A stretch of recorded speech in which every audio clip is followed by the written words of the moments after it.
I look for a great product that I believe in. I think this is really important. Does the company's product, is it something that you feel proud about representing? Do you feel that that you would purchase it yourself or recommend it? You want to choose a startup where you could go to work every day with a passion for what the company creates and your role in creating it. The following is brought to you by Thryv, the end-to-end client experience platform that helps you get the job, manage the job, and get credit.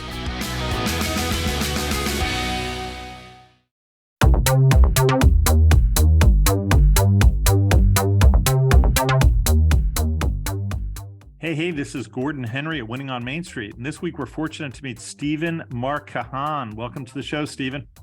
Thank you for having me, Gordon.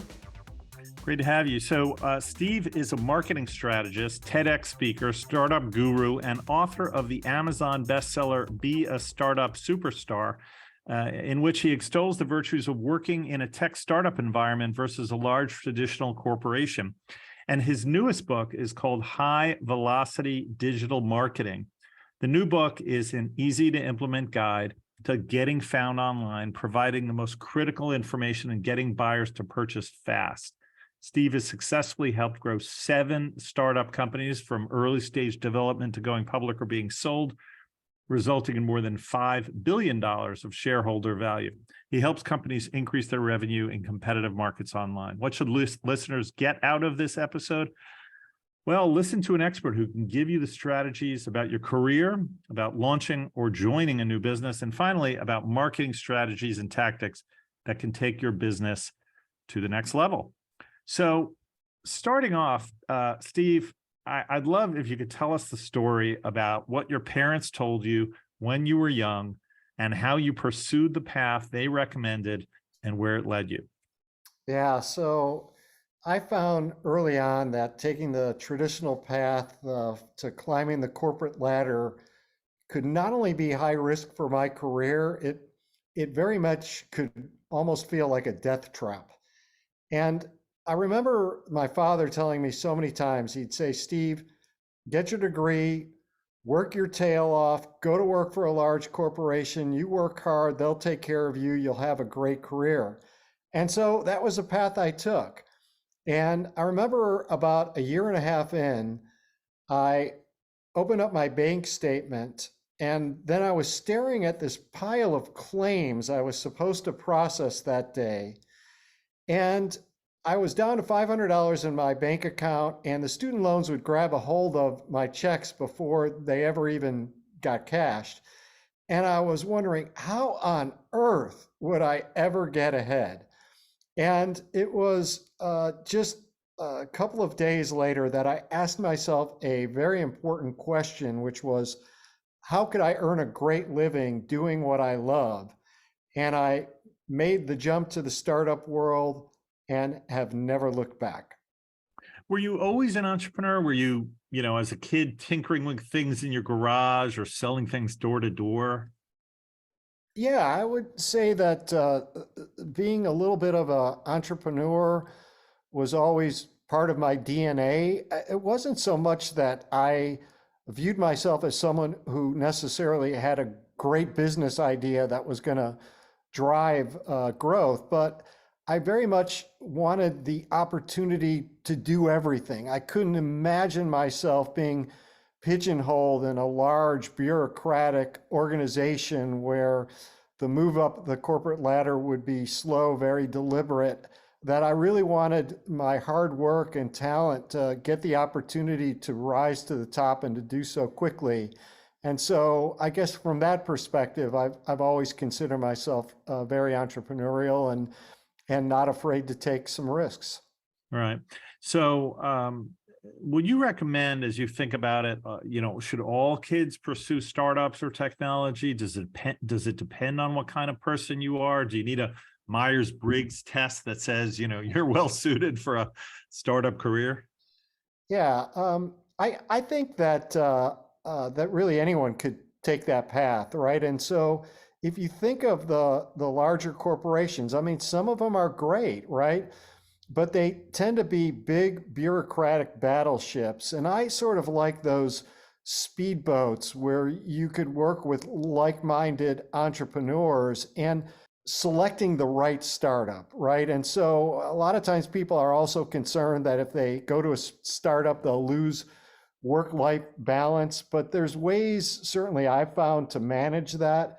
But what it comes down to is choosing a startup that not only has a good story, but one that also has a really good chance at success. And I've learned a little bit about that over the years, for sure. Right. So let's talk a little bit more about that. Of course, there's many startups out there, many tech startups out there, especially the past few years when venture capital has been, flooding the market. And so there was probably some bad ideas funded as well as good ideas, and maybe bad entrepreneurs even. How do you separate a good startup versus a bad startup? Is there a series of questions you should go through in your head?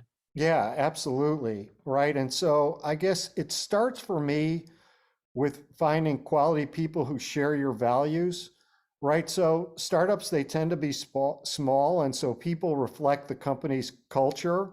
So when you're meeting that team, if you don't think you can respect, trust, and admire some of the other entrepreneurs involved, then move on. And what you're looking for is a solid team of leaders that rock your world. And you could learn this by asking questions, by looking up what those people are posting online. You could look into their background and do some research. Second, I look for a concept that fills a big market need, right? At the end of the day, buyers oftentimes won't spend money on nice to solve solutions. They'll spend money on must solve solutions. And so I do my research, I do my homework, read the reports to see that there's a big market need. And I'm not worried if I see lots of competition. I'm more worried if I see too little competition.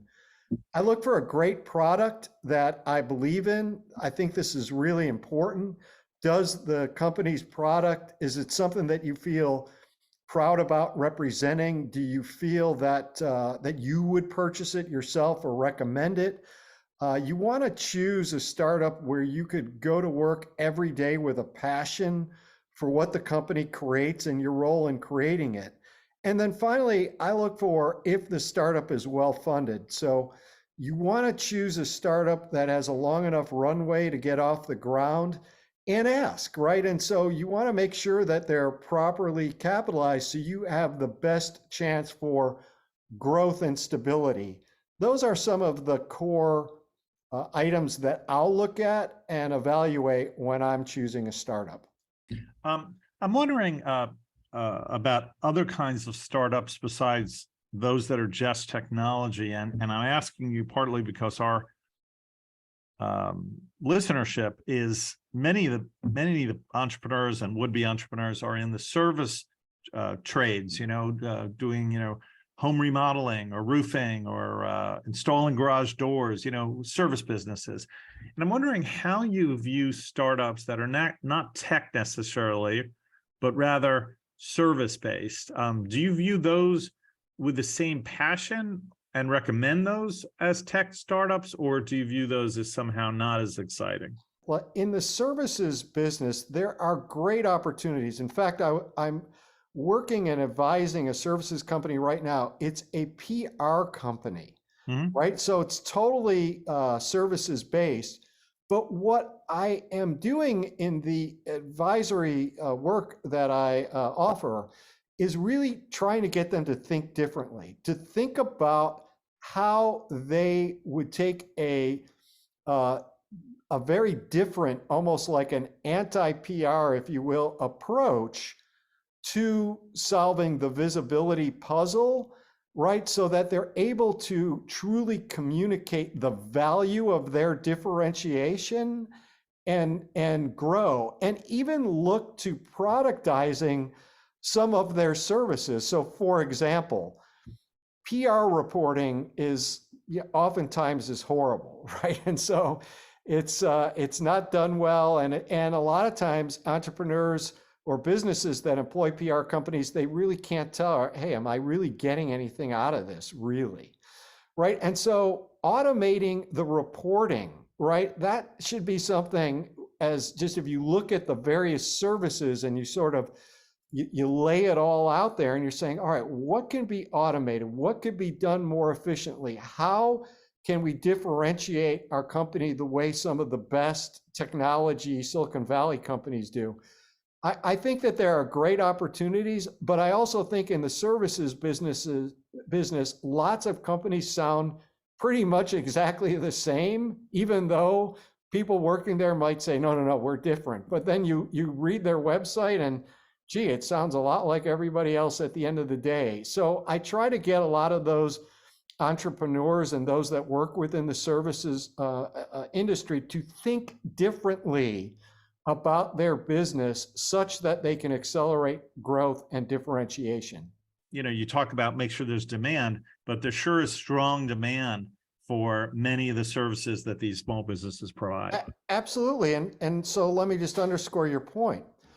Take the restaurant industry, right? So during COVID, right, a lot of restaurants have struggled, but some that succeeded in spite of COVID were restaurants that had great digital online presence, where their takeout business grew like a weed. And now, because they thought about their business differently and they thought about how they could go build that end of it, that they're no longer limited by the number of seats and tables that they have.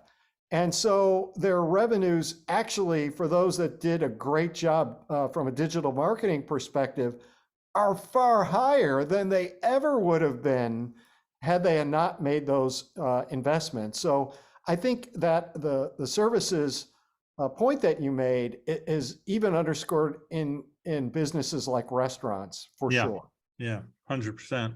I'm just curious, we're going to move to your new book, and I want to talk to you about marketing, but one more question about this sort of people issue. I've heard some of your previous podcasts. You've often talked about how hard it is to find good people. I wonder if anything in your view is going to change now with the new environment where funding is scarce and layoffs are commonplace. We've read just in the past weeks about Amazon laying off and Salesforce laying off, and many tech companies have been laying off. Was the hiring shortage a factor of loose money, and is that all about to change? I'll tell you what I think is not going to change, and that is that, in my view, nothing matters more to winning than A-plus talent. And one of the things that I always tried to do, and that I've seen some of the best entrepreneurs do, is they surround themselves with A-plus talent, right? And so not necessarily the biggest teams, right? And so when I was hands-on, for example, running marketing at organizations, I never had the largest organization, never wanted one, never wanted to deal with the management stuff that goes along with that, if I could limit that, right? And so I think that what's not going to change, that the key to winning remains surrounding yourself with less A-plus players, as well as complementing them with the right consultants who can bring value and experience in ways to accelerate growth. Yeah, that makes sense. We're going to just take a quick 30-second break, and we're going to come back and hear from Steve on his new book, High Velocity Marketing, and his thoughts on how you can do a better job marketing your company. This episode of Winning on Main Street is brought to you by Thryv, the end-to-end client experience platform that includes everything small business owners need to meet their customers' expectations. Thryv's award-winning and fully mobile interface delivers technology previously reserved for big business to the fingertips of small business owners nationwide. Thryv's built specifically for small business, but there's nothing small about what it can do. Thryv handles your entire customer experience, helping business owners reach more customers, stay organized, get paid faster, and generate online reviews, all from a single device or screen. To learn more about Thryv, visit winningonmainstreet.com and click on Get a Demo. When it comes to software to run your business, there's no comparison. Check out Thryv today.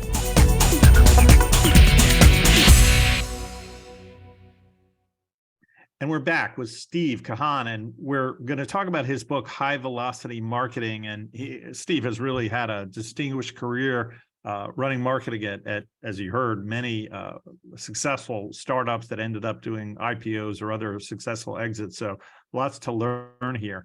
The new book is High Velocity Marketing. Why did you write this book? I read a study done by McKinsey where they said that 83% of CEOs expect marketing to drive most of their growth, yet they're dissatisfied with the return on their marketing investments. And that has caused a lot of sales and marketing leaders to feel overwhelmed by revenue expectations they can't meet. And it's companies of all sizes. And fundamentally, when I was looking at that McKinsey report, what I knew was that the way people buy has totally changed. And that is that buyers rely on digital content to make purchase decisions.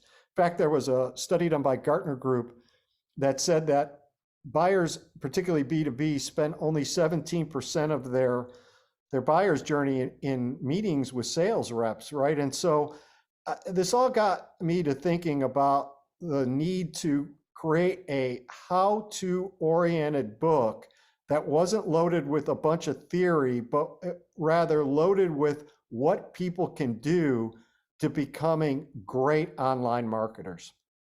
Okay, so the audience for your book are CMOs and marketing people who either work for tech companies or want to be working for tech companies? Really marketing people or CEOs, business leaders of every kind of business, because think about it, if you want to consistently grow revenue, you've got to be great online. And let me just give you an example. If you're going to go buy a car, right, what are you going to do? Are you going to go to like 10 different dealers and talk with 10 different sales reps? No. What you're going to do is you're going to go to Google, you're going to Google the car, you might look at some competitive cars.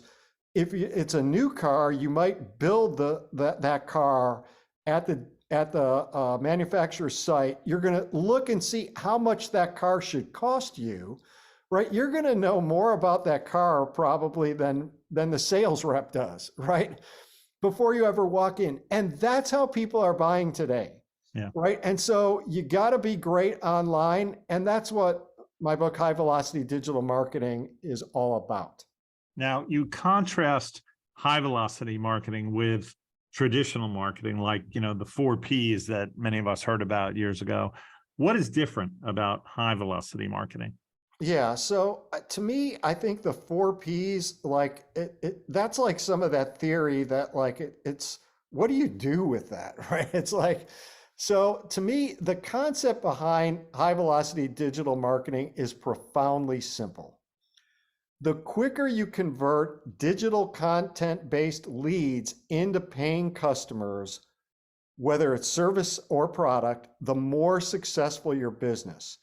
That time is money, and the single metric that reveals the most about time and money is velocity, yet velocity is commonly overlooked. It's rarely managed. So high velocity digital marketing focuses on how fast you're bringing in money. Makes sense. Your first chapter is about being laser focused on your target audience, which, makes tons of sense. Why did that come first? Do most companies get that wrong? Who, don't know who their customer is? Absolutely. Right. And so let me give you a perfect case in point. So when I started at the last company I was with, Dichotic, and again, we were 5 million when I started, and I met with the founder and a couple of the folks on the management team, and I said, tell me who your ideal target customer is. And they said, Steve, come on, you're an experienced CMO, like you should know. We're targeting the Chief Information Security Officer, the VP of IT Security. I'm like, yep, got it, thank you, shook my head. And then I actually started to do what most companies don't do enough of, and that's talk to customers. Mm-hmm. Because when I'm meeting with companies, I find that their definition of their ideal target customer is too vague or too broad. Mm-hmm. And so when I met with customers, what I found is that VP of IT security wasn't the customer. It actually was the IT admin. This is the techie in the trenches. These are the people like responsible for the systems that they are administering. Downtime was unacceptable. A big cause of that was security. They wanted fast, easy. But like where they hung out online was totally different than where the IT security execs were. And like they were never going to read an analyst report, but they would read about what their peers had to say. So imagine from day one, if I would have put together a digital marketing approach that would have targeted the wrong customer, right? And it wasn't like this VP of IT security wasn't involved. They were, but they relied on the techie to figure out what they should buy, right? And so I quickly understood that. We target our value proposition to them, and I asked those customers the right questions, which a lot of organizations don't. And it gave us that start that we needed to, which was targeting the right customer. Yeah. Now, your second chapter, after establishing the target audience or ideal client profile, your second chapter is about building content that buyers need, now. Do most companies get that wrong? And, I'm curious about this content area so much because, well, everybody understands implicitly, buyers are looking for content online. Everybody expects that to turn into these great SEO numbers where you get tons of traffic coming to your website. And actually, for a lot of companies, I think that's really hard, right? Like you can build build it, but they don't come so easily. Like you don't automatically, what should companies expect? So first of all, if you understand the full context of the buyer's world, even things like about the status quo, right? Because a lot of times you don't lose business to a competitor, you lose it to the status quo when you hear things like, gee, what I got is good enough, we're not interested, right? And so once you understand the full context of the buyer's world, what you've got to be able to do is to then create content across the full spectrum of the buyer's journey. Right? So buyers might do some education, and this could happen quickly, right? They might then consider different options. They might then evaluate certain solutions, and then they'll buy, right? So simple buyer's journey. And nothing zaps the velocity out of a high velocity model than a gap in content in any of those phases. Plus, let me give you an example of content, because the way I think about content is very different than the way most people do. So in the consideration phase, we came up with an idea. We called it a privileged password risk assessment. And here someone could come to our website, take about 10 minutes, answer some questions, and then they would get immediate feedback, which is what they wanted, which was a grade, like A through F. How are they doing? And then they get this beautiful report immediately of where they were doing well, where they weren't, and what they would need to do to improve, whether or not they bought our products. But then we took it to the next level, right? Because we collected information when they were filling out that about their industry, the size of company, and geography. Now, the next day, and by the way, the risk assessment flew off the shelves. People really wanted to get that grade. But then the next day, we then would send an email which gave them this beautiful report of how they compared to their industry peers, right? Which everybody wants to know. How do I compare? Which then got them in the habit of clicking and acting on our emails because they got real value. And then think about it. Not only were we able to generate a ton of leads, but I had all this proprietary information that would load up our webinars, our podcasts, our social media, traditional media.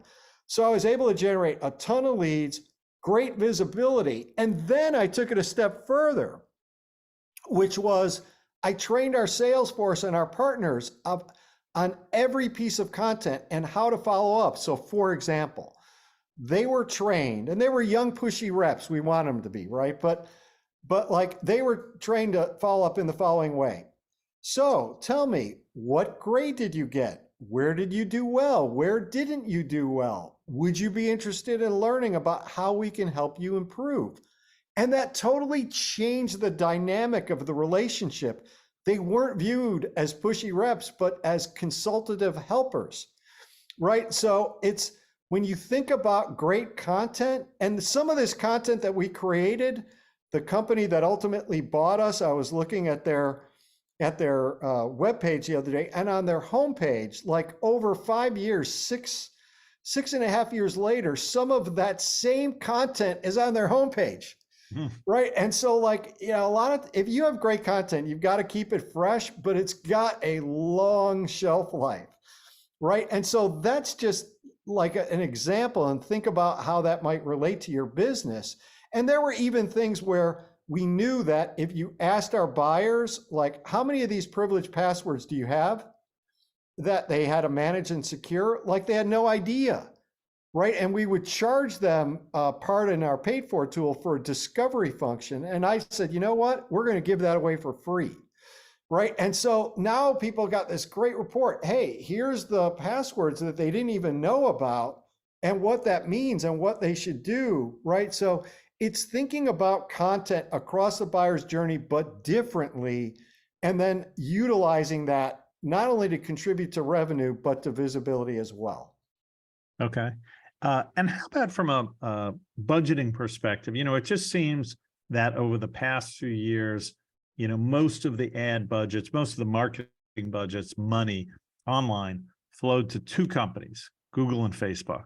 That Google and Facebook were the big winners. Pretty much everybody else was not the big winner. And, you know, of course, they've had tremendous runs, both of those companies. Is that still true? Has anything changed in the way the dollars are deployed? Yeah, you got to be great on Google, which I for sure, from an SEO perspective, I could give some thoughts on that in a moment. But also, because I was constantly in contact with our customers, I knew where they hung out online. So, for example, we had techie buyers, and they would hang out in Reddit. Right. And so we had people that would be monitoring them, not following up on a salesy way, but following up in a techie way. Here's another example. One of our security experts wanted to launch a podcast. And the last thing I wanted was a podcast that nobody listens to.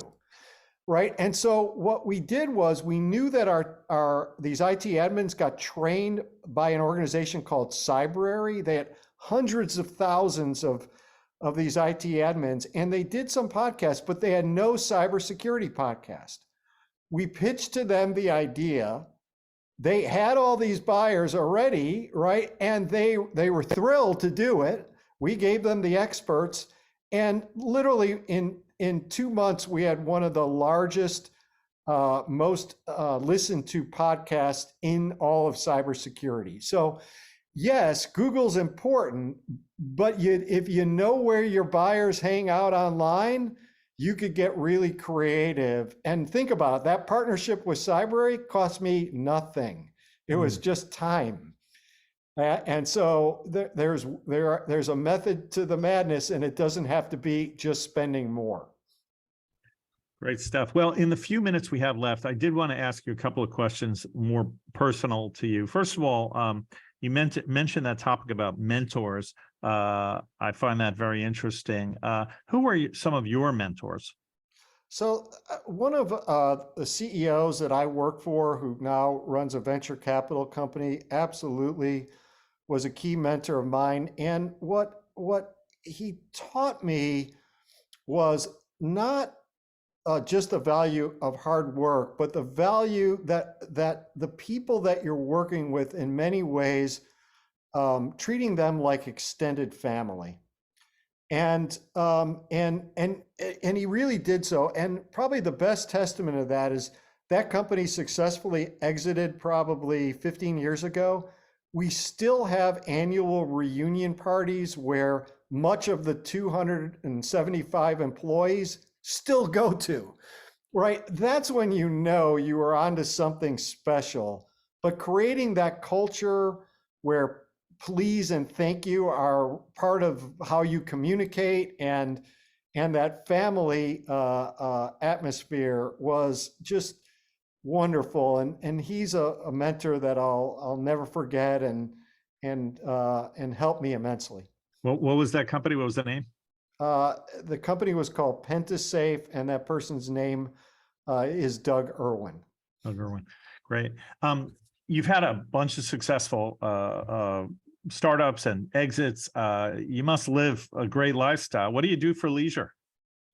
Well, lots of things. I ride a motorcycle, do a lot of boating, paddle boarding, but I just completed, actually yesterday, a murder mystery. So I've written book 3 with 2 of James Patterson's co-authors.